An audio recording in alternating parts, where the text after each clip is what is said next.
Hello les amis, je vous retrouve pour une nouvelle vidéo sur le football italien, la Serie A, et je vais vous présenter le match AC Milan contre Bologne. C'est un match qui a lieu ce samedi 27 janvier 2024 à 20h45 pour le compte de la 22e journée du championnat d'Italie Serie A saison 2023-2024. Alors l'AC Milan, c'est le troisième du classement qui reçoit Bologne, le septième. Donc dans cette vidéo, je vais revenir sur le classement de la Serie A avec les statistiques de ces deux équipes. On verra ensuite le classement des meilleurs marqueurs et passeurs pour ces deux équipes toujours en Serie A.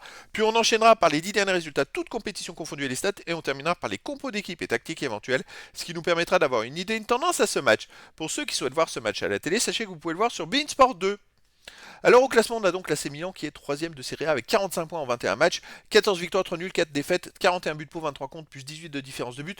Finalement, on voit que la Juve et l'Inter survolent le championnat, mais ils sont pas si loin que ça. Ils sont qu'à 7 points finalement de la Juventus de Turin et 6 de l'Inter Milan, même si l'Inter Milan a un match de plus à jouer. Et derrière, ils ont 11 points d'avance sur le quatrième qui a un match de moins. Voilà, il y a un gros écart. Mais c'est pas terminé avec la victoire à 3 points. Bologne de son côté est septième avec 32 points en 20 matchs, 8 victoires, 8 nuls, 4 défaites, 23 buts pour, 18 contre, plus 5 de différence de but. Donc Bologne est dans le ventre mou parce qu'il y a quand même en 3 points, il y a quand même 6 équipes qui se tiennent en 3 points et qui vont se battre pour les places pour la Coupe d'Europe. Au niveau des buteurs, on a Giroud qui est troisième meilleur marqueur de Serie A avec 10 buts pour l'AC Milan. Il fait une saison énorme, Giroud. Zirkzee pour Bologne 7, Pulisic de l'AC Milan 6, Orsolini 5 pour Bologne, Jovic et Okafor 4 pour l'AC Milan, Ferguson 4 pour Bologne et d'autres joueurs à 3, 2 et 1 but pour les deux équipes. Pour les passeurs décisifs, Giroud est meilleur passeur de Serie A avec 7 pour l'AC Milan. Ensuite, on a Leao et Pulisic 5. Après, on trouve des joueurs à 2 pour l'AC Milan et pour Bologne. Et Ferguson et Zirkzee ont 2. Et après, il y a des joueurs à 1. Il y a même Mac Maignan pour l'AC Milan qui a fait une passe décisive. Allez, les derniers résultats, toutes compétitions confondues, l'AC Milan, c'est 7 victoires, 1 nul de défaite, 24 buts pour, 12 contre, plus 12 de différence de but. Et encore, la dernière défaite, c'était en Coupe d'Italie.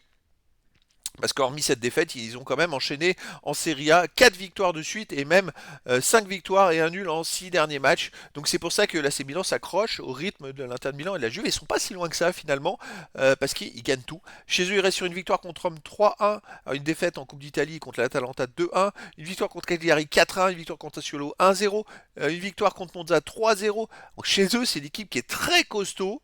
Donc attention à Bologne. Bologne de son côté sur les 10 derniers matchs, c'est 5 victoires, 3 nuls de défaite, 12 buts pour, 9 contre, plus 3 de différence de but, donc les stats sont plutôt pas mal. Mais sauf qu'ils n'ont pas gagné sur les 4 derniers matchs, ils restent sur 2 nuls et 2 défaites. C'est-à-dire que les stats étaient surtout avant où ils avaient gagné 5 sur les 6 matchs avant. Mais là sur les 4 derniers matchs ça va plus trop. Et en plus ils ont marqué que 2 buts. À l'extérieur ils restent sur une défaite à Cagliari 2 buts à 1. Une défaite à Udinese 3-0. Avant ils avaient gagné à l'Inter de Milan en Coupe d'Italie 2-1. C'était une sacrée performance. Ils ont gagné à Salernitana 2-1. Ils ont fait un partout à Lecce. Donc en fait, depuis la victoire à l'Inter de Milan, bon après ils ont battu l'Atalanta, mais derrière ça s'est un peu gâté. Ils ont enchaîné 4 matchs de suite, pas forcément contre les meilleures équipes, mais ils n'ont pas réussi à faire des résultats.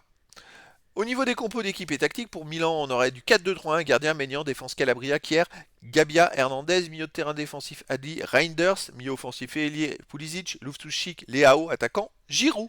Et pour Bologne, ça serait du 4-3-3 avec gardien Skorupski, défense Christiansen, Calafiori, Bukema, Silvestri, milieu de terrain, Eibischer, Freuler, Ferguson, attaquant Urbanski, Zirkzee et Orsolini. Donc voilà les amis, le décor implanté entre ces deux équipes. Bah, l'AC Milan va tout faire pour gagner, essayer de garder le rythme des premiers en espérant leur faux pas. Bologne va essayer de grappiller des points, là ça va plus trop en ce moment. Je crois qu'ils étaient même quatrième du classement et puis là ils enchaînent des mauvais résultats et donc il faut qu'ils se ressaisissent.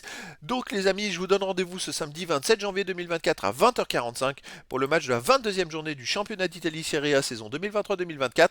L'AC Milan, troisième du classement, reçoit Bologne, le septième. Voilà les amis, je vous dis à très bientôt pour une nouvelle vidéo.